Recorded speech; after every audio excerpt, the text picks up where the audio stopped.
Deus não concorda. Deus não concorda com consultas mediúnicas, com a pessoa. Isso não é de Deus. Deus não muda, não é filho do homem para que minta, nem filho do homem para que se arrependa. Amém? Então ele não concorda com isso. Está em Levítico. E olha só o que Deus, o próprio Saul, na verdade, ele confirma que aconteceu. A palavra de Deus diz lá no capítulo 28 de 1 Samuel, no versículo 6, diz assim, olha, consultou Saul ao Senhor, porém o Senhor não lhe respondeu. E nós sabemos por que o Senhor não respondeu a Saul. Saul ele foi desobediente. No primeiro momento em que ele ia sair com os amalequitas, o profeta Samuel falou, olha, não vá, não saia para a peleja, não vá para a guerra antes que eu venha e sacrifique ao Senhor para ele abençoar. Só que Saul já estava ficando desesperado, ele foi lá, primeiro erro dele. Depois a gente viu que Deus pediu que Saul matasse, eliminasse todos os amalequitas. Todo acampamento amalequita tinha que ser destruído. Só que Saul, ele não destruiu todos, ele trouxe o rei e ele ainda resgatou os animais. E com a justificativa de que ele fez isso para sacrificar o Senhor. E aí nós tem aquela passagem tão conhecida que nós já sabemos que diz que Deus ele não se alegra com o sacrifício antes que ele prefere obediente, né? Então, o que diz aqui, olha, consultou Saul ao Senhor, porém o Senhor não lhe respondeu, nem por sonhos, nem por Urim e nem por profetas. Entende? Deus, ele já não ia falar com Saul.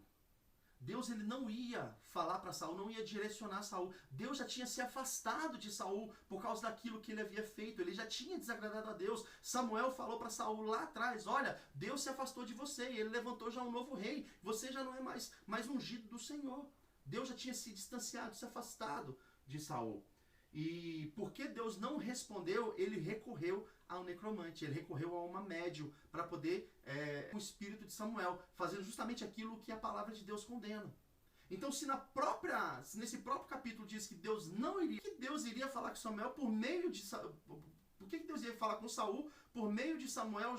Não seria aí duas vezes contra ele próprio, contra o próprio Deus, contra os seus próprios princípios? Então, Deus não falou com não foi Samuel quem falou com Saul naquele momento. Queridos, quando nós estamos desesperados, quando nós estamos emotivos e a saudade ou desespero por uma direção, alguma coisa entra em nossas vidas, nós somos tendenciosos a aceitar aquilo que vem como sendo alguém do além estivesse realmente falando para nós. Por isso que muitas vezes quando você vê pessoas que perderam alguém, chega alguém, e quer te dar uma resposta, todo mundo fica sensibilizado, todo mundo fica emotivo, porque o desejo dela é conversar, é saber, é matar a saudade daquela pessoa, né? Então, mas isso não é de Deus, isso não é de Deus. Então aqui no próprio versículo a gente consegue interpretar isso, que Deus ele não queria falar, ele já não ia mais falar com Saul, logo, quem falou com Saul aqui não foi Samuel. Aí você pode falar, pastor, mas como é que não foi Samuel se ele dá uma profecia para Saul? A gente precisa entender que o diabo ele conhece a história. Ele conhece tudo o que aconteceu comigo, aconteceu com você, aconteceu com Saul e com Samuel. Eu já tinha sido rejeitado por Deus. Então tudo aquilo que no diálogo, entre aspas, entre Samuel e Saul, a gente entende que fala, não, realmente era Samuel porque ele está falando de tudo o que realmente aconteceu. Mas o diabo ele conhece tudo aquilo que aconteceu. E você pode falar, poxa, mas como é que o diabo vai saber do que vai acontecer ainda? Lá no versículo 19 diz, o Senhor entregará também a Israel contigo nas mãos dos filisteus, seus filhos estareis comigo. Ou seja, está falando que Israel iria perder para os filisteus e que Saul e os filhos dele seriam mortos. Aconteceu, em parte. Saul foi de fato morto em batalha contra os filisteus e Israel perdeu a batalha para os filisteus. Só que primeiro, não aconteceu no dia seguinte, como aqui está dizendo que aconteceu, que ia acontecer, e também não foram os filhos, foram apenas 2 dos filhos de Samuel.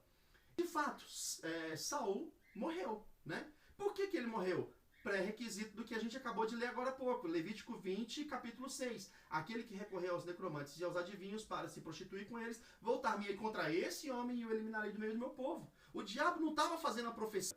O diabo estava falando daquilo que já era certo que ia acontecer. É juízo de Deus. Consequência do pecado. Qual que era a consequência do pecado de Saul? Ser morto. Então, não é que o diabo estava fazendo a profecia por meio do espírito de Samuel. O diabo estava se travestindo de Samuel para Saul pensar que era de fato Samuel, falando de algo que ia acontecer, mas que o diabo já sabia que ia acontecer porque está escrito na lei. É uma consequência daquilo que já iria acontecer. Então, queridos, o que a gente precisa entender dentro de todo esse contexto que eu falei para vocês? Que nós temos duas correntes, né? A corrente que acho que realmente eu discordo, com base em tudo isso que eu falei para vocês, e essa corrente que acredita que foi realmente o diabo que pode se travestir de anjo de luz, né? A palavra de Deus diz que o diabo pode se fazer de anjo de luz para a luz, né? E foi o que de fato aconteceu, né? Na verdade, não foi Samuel quem falou, foi o diabo que se travestiu do espírito de Samuel para enganar a Saul. Amém? Então, esse é o entendimento que eu tenho acerca dessa passagem, né, polêmica, mas é uma das passagens mais difíceis que tem da Bíblia para se interpretar e não é um assunto realmente fácil, né? Isso é o que eu entendo hoje. Pode ser que, não sei, se eu tiver alguma outra interpretação que me faça mudar de ideia, pode ser que eu mude de ideia no futuro, mas a princípio eu entendo como sendo dessa forma. Legal? Alguém mais aí tem perguntas? Eu não consigo fazer as duas coisas ao mesmo tempo. Tem uma pergunta aí dizendo por que subiu e não desceu. Por que fala que ele subiu e não desceu? Ah, tá. Quem foi que perguntou? A Daiane. Daiane pergunta por que ele subiu e não fala que ele desceu. Porque, na verdade, a informação de descer não é relevante, né? Entende-se, claro, que após a sessão mediúnica o espírito voltou, né? Mas não fala que ele ficou vagando, né? Mas é assim que funciona, uma sessão mediúnica. Ah, queridos, outra coisa que é interessante a gente falar. O fato de os médiuns, necromancia e tal, não é que não acontece. Acontece. Tanto acontece que Deus repreendeu. Né? Se não fosse algo que de fato acontece, falado na lei, olha, não consulte os necromantes, porque isso realmente pode acontecer. Mas pelo entendimento que eu tenho, é de que não é possível aquele que está lá, no reino dos mortos, para se comunicar com os que estão vivos. Isso eu tiro pela passagem que Jesus fala do rico e do Lázaro. E o interessante dessa passagem do rico e o Lázaro é que, na verdade, não é uma parábola, como muitas pessoas falam da parábola do rico e do Lázaro. Porque parábola, queridos, você pode perceber em todas as parábolas de Jesus que ele não dá nome às pessoas. Quando é parábola, ele não dá nome, ele não fala apenas uma pessoa subiu, o sacerdote passou, o levita andou, né? Enfim, você vai ver ele dando características, mas ele não fala os nomes. Por quê? Porque isso é parábola, ele não tem alguém. Mas nessa história entre rico e Lázaro, ele dá o nome de Lázaro. Se ele dá o nome de Lázaro é porque isso é algo que de fato aconteceu. Então, depois que Lázaro e o rico morreram, o rico, lá em tormentos, ele fala com Deus, ele fala, Senhor, permita-me que pelo menos eu passe, que Lázaro venha e da água e coloque na minha boca para eu ter alívio. Ele falou, olha, não é possível você passar daqui para lá, nem os que estão de lá para cá. Então, deixa que eu vá lá conversar com os meus parentes que estão vivos. Ele falou, não é possível isso acontecer. Para eles existem a lei e os que eles os ouçam, né? Então não é possível que um morto de verdade, um espírito morto que está condenado nas trevas, no Sheol, no inferno, volte. Amém? Então não é possível que isso aconteça. Então, mas da mesma forma como a palavra diz que ele subiu, né, para conversar, ao fim daquela sessão mediúnica, subentende-se que ele voltou, ok? Tem mais alguma pergunta? Parece que a Janaína perguntou aqui, olha, o mesmo valeria para as pessoas que dizem sonhar e ali em sonho dialoga com o falecido? Janaína, a questão do sonho, o sonho é muito relativo. O sonho ele pode ser alguma... Consulta online? Não sei. O sonho, ele pode ser uma forma de Deus falar com a gente? Pode. Mas eu duvido que em sonho a gente consiga fazer alguma sessão mediúnica vir falar com a gente.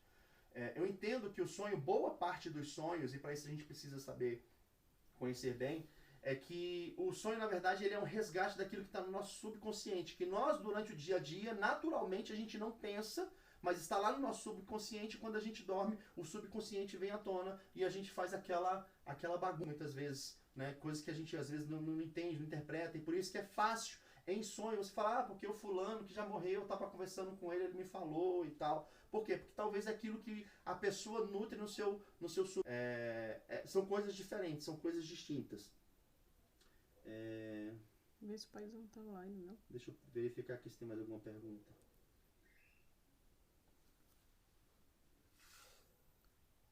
Já deu. Não, acho que não tem mais nenhuma pergunta. Tem alguém aí que quer saber mais alguma coisa? Tá ok sobre o que foi falado? O pastor Edson está falando aqui, olha, só frisar que a pessoa não volta. O diabo, que é mentiroso e pai da mentira, engana as pessoas em tempos de fragilidade. Exatamente. Na verdade, são demônios enganadores. Falei, quando o diabo ele percebe a pessoa em estado de fragilidade, sensível, porque fulano morreu, porque um amigo ou um parente muito querido morreu, é muito fácil do diabo ludibriar. Ele envia um enviado dele, um médium, alguém que se diz consultar os mortos e fala, olha, fulano de tal, ele veio para falar com você, ele tem um recado para você. E a pessoa fragilizada, sensivelmente emocional, o emocional dela ali abalado, vai fazer realmente com que ela acredite que aquilo é verdade. Mas entenda, queridos, o diabo ele é mentiroso. João capítulo 8, ele é mentiroso desde o início, ele é o pai da mentira. Então não acredite naquilo que o diabo fala, porque muitas vezes ele se traveste de anjo de luz para enganar as pessoas. E aquilo que muitas vezes ele fala parece de verdade, parece que realmente é verdade. Ele conhece a história, ele pode muito bem chegar para você e falar, lembra que aconteceu tal e tal coisa? Pois é, fulano veio falar para você que isso e aquilo. Por quê? Porque ele conhece a nossa história. Né? Então é fácil ele enganar as pessoas por meio de espíritos enganadores. Amém? Tem mais alguém a respeito... O pastor Edson entrar na live, ele tem que E sair, a respeito então. dos católicos que dizem falar com entes queridos. Então, queridos, na verdade, não é bem assim os católicos, né?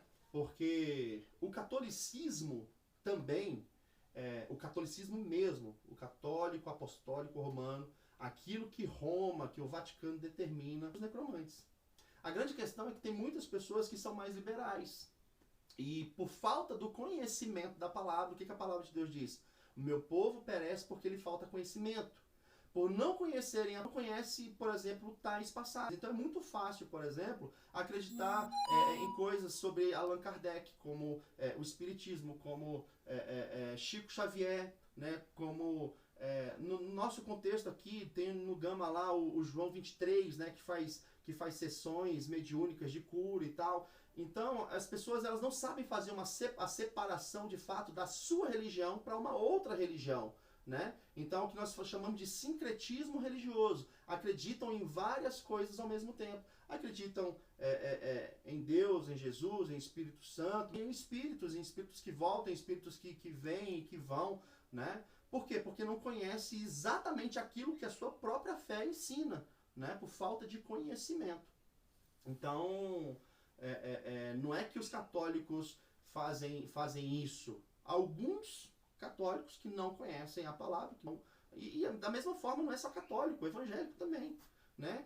Muitos evangélicos conhecem a palavra, que nasceram na igreja, mas que não se preocupam, não vão atrás de conhecer a palavra e acabam entrando em coisas que não tem sentido. Falta o conhecimento, né? Vamos lá, o que mais tem aqui? Eu acho que o papai entrar, ele tem que sair. Há uma morada para os que morrem, exemplo... o que acontece após a morte para aqueles que acreditavam em Cristo. Aí a gente vai ter que entrar numa outra live, queridos, porque vai ficar muito grande isso aqui para vocês. Lá em Deixa eu só confirmar aqui. Isso aí eu já dei, inclusive, na Escola Bíblica Dominical para vocês, hein? A situação dos mortos em Cristo. Vamos lá, ó. Primeira carta de Paulo aos Tessalonicenses, capítulo 13. Diz assim, olha, não queremos, porém, irmãos, que sejais ignorantes com respeito aos que dormem, ou seja, com respeito àquelas pessoas que estão mortas, para não vos entristecerdes com os demais que não têm esperança. Aqui tem uma questão que é interessante, que as pessoas acreditam que as pessoas, depois que morrem, elas entram em um estado de dormência, né? Dormência no sentido de estarem dormindo. Por quê? Porque está falando aqui com respeito aos que dormem. Mas quando Paulo fala com respeito aos que dormem, ele não está falando com respeito às pessoas que estão dormindo, mas ele está falando com relação às pessoas que estão mortas. Porque as pessoas que esse termo de dormir é apenas como um eufemismo. O que é eufemismo? É você minimizar uma palavra. Por exemplo, fulano descansou, né? A gente não está falando que ele está descansando, a gente está falando que ele está morto. Mas eu estou usando uma outra palavra, o efeito forte da palavra morte, né? Então aqui é a mesma coisa que Paulo fala. Então, com respeito aos que dormem. Pois se cremos que Jesus morreu e ressuscitou, assim também Deus, mediante Jesus, trará em sua companhia os que dormem, ou os que estão mortos. Ora, ainda vos declaramos por palavra dos que ficarmos até a vinda do Senhor, de modo algum precederemos os que dormem, ou os que estão mortos. Porquanto o Senhor mesmo, dada a sua palavra de ordem, ouvida a voz do arcanjo, e ressoada a trombeta de Deus, descerá dos céus, e os mortos em Cristo ressuscitarão primeiro. Depois nós, os vivos que ficarmos, seremos arrebatados juntamente com ele entre as nuvens, e assim estaremos para sempre com o Senhor. Queridos, lá na crucificação também, um dos ladrões que estavam com Jesus lá, ele falou, Senhor, lembra-te de mim quando chegares no paraíso. O que Jesus, ainda hoje, você estará comigo no paraíso. A palavra de Deus diz que o espírito volta para Deus e a carne volta para a terra, porque é pó, né? Então o que a gente entende com base nisso aqui? Que o espírito, nós somos tricotômicos, ou seja, nós temos 3 elementos essenciais: corpo, alma e espírito.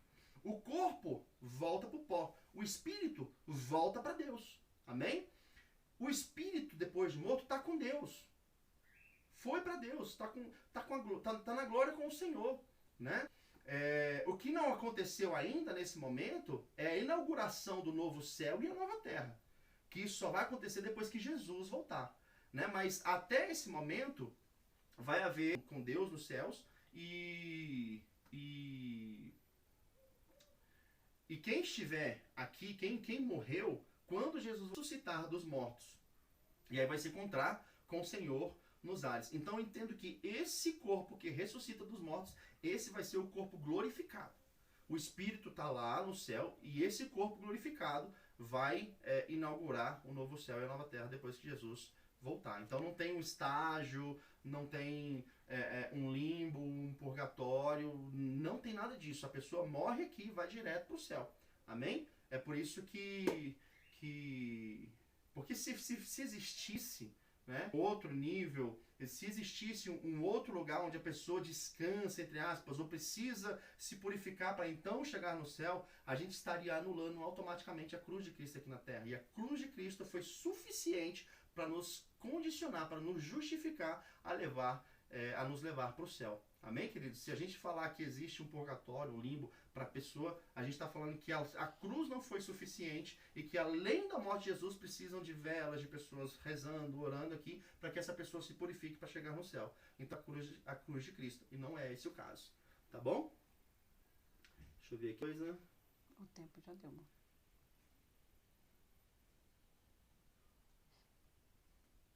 Corrigindo o que ocorre após a morte, crendo ou não crendo em Cristo. Ah, tá. Entendi. Então, o crente em Cristo vai para Deus, vai com Deus para o céu. E o que não é crente em Cristo, aquele que não acredita em Jesus, na verdade não é só quem acredita, né? Porque acreditar é muito fácil. A palavra de Deus diz que o diabo também acredita, né? Tiago 2,19 diz: crês tu que Deus é um só, fazes bem. O diabo também crê e treme. O grande problema não é acreditar. Muitas pessoas creem em Jesus.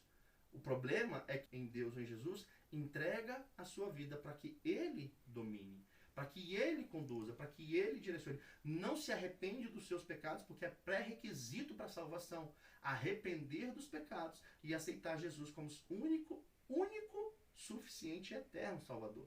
Né? Então, aquele que aceita Jesus na sua vida, que passa a viver uma vida santa, uma vida cristã genuína, essa pessoa ela vai para o céu com Cristo. E o que não aceitou Jesus, por mais que acredite, infelizmente não vai para o céu com Cristo. Tá bom? Vamos lá. Então, o versículo que fala que ele subiu, Samuel, foi o próprio diabo que subiu. Se fosse o espírito de Samuel, mesmo teria descido do céu. É isso, pastor? É mais ou menos isso. E quando Jesus, por exemplo, está lá no Monte da Transfiguração, a palavra de Deus diz que Moisés e Elias desceram para conversar com Jesus. Né? Então na verdade fala subiu porque subiu dos, né? Subiu dos mortos. Não tem uma relação assim de quem subiu veio do inferno e quem desceu veio do céu. Não é necessariamente isso. Foi só uma alusão. Subiu era o espírito de Samuel. Mas quem subiu realmente foi um espírito demoníaco se travestindo de Samuel. Amém? E as cartomantes têm esse poder de prever o futuro? Tita, entra na mesma questão. Né? Da mesma forma como Saul foi lá e consultou a necromantia, ela foi usada pelo diabo para falar aquilo que Saul queria ouvir, as cartomantes também são usadas da mesma forma. Um espírito vem, pode falar com elas, pode usar a vida delas para poder enganar as pessoas. Entenda que o diabo ele é o pai da mentira. Tudo que ele fala é mentira. Ah, pastor, mas realmente tem coisas que as pessoas falam e acontecem. Eu posso jogar na Mega Sena e acertar. Foi porque foi uma profecia minha? Não, foi porque foi algo ao acaso. A pessoa pode lançar qualquer coisa. O diabo conhece o passado, mas ele não conhece o futuro. Com base no passado, ele pode falar coisas que talvez podem acontecer no futuro. Né? Aí, de repente, a pessoa acerta e fala, é porque acertou meu futuro. Não. O diabo ele fez uma análise do passado da pessoa. Através daquela cartomante, ele falou algumas coisas que poderiam ser prováveis acontecer na vida da pessoa. Se não, a pessoa não vai lembrar. Mas se acontecer, ela vai falar porque a pessoa lá acertou. Né? Não estou entendendo, Roberto. Vamos lá, pessoal. Bom, Titinha, já respondi. É isso. Beleza, pessoal? Tudo certo? Convida pra gente. Temos aí 50 minutos, né? Eu falei mais ou menos meia hora, mas é isso mesmo, porque é um assunto interessante, é um assunto bem polêmico, mas espero que vocês tenham entendido. Caso fique alguma coisa, podem me mandar um direct aí, mandar uma mensagem. Quem tem meu celular pode mandar um WhatsApp.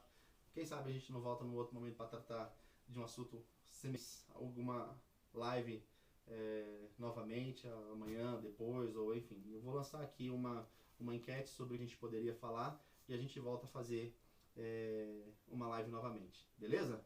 Não se esqueçam, hoje nós teremos o nosso curso PGs, a Igreja na Casa. Né? Então quero convidar todos vocês a participar, vai ser uma bênção. Terça-feira nós tivemos a primeira aula, foi muito bom. O pastor Edson foi top das galáxias e hoje nós vamos ter novamente. Então hoje às 20h, aí o seu tempo, vamos lá assistir conosco, que tem sido bênção. Eu tenho certeza que você vai ser muito abençoado. No canal da PIB, no YouTube. No YouTube, vai procurar lá no YouTube PIB Gama. E aí você entra no canal da PIB Gama, você entra no canal da PIB Gama aí por volta de 8h30 mesmo, 8h25, talvez, já deve ter lá o link do missão, né, do curso ao vivo. Se não, mas por volta disso mesmo, 8h30, 8h29, 8h28 já tem o link lá, você vai entrar, vai clicar e vai começar a assistir, tá bom? Participa com a gente lá, você que é líder, você está convocado. Nós precisamos muito de você, eu quero para poder conhecer mais do Senhor. Você que ainda não é líder de IPG, porque você é líder nem que seja de você mesmo. Eu tenho certeza que você que tem participado aí dos PGs nos lares, para sua vida, para sua formação ministerial e para quem sabe um dia você se torne um líder poderoso de pequeno, ministerialmente falando. Amém, queridos? Deus abençoe vocês, fiquem todos com Deus e até daqui a pouquinho no curso.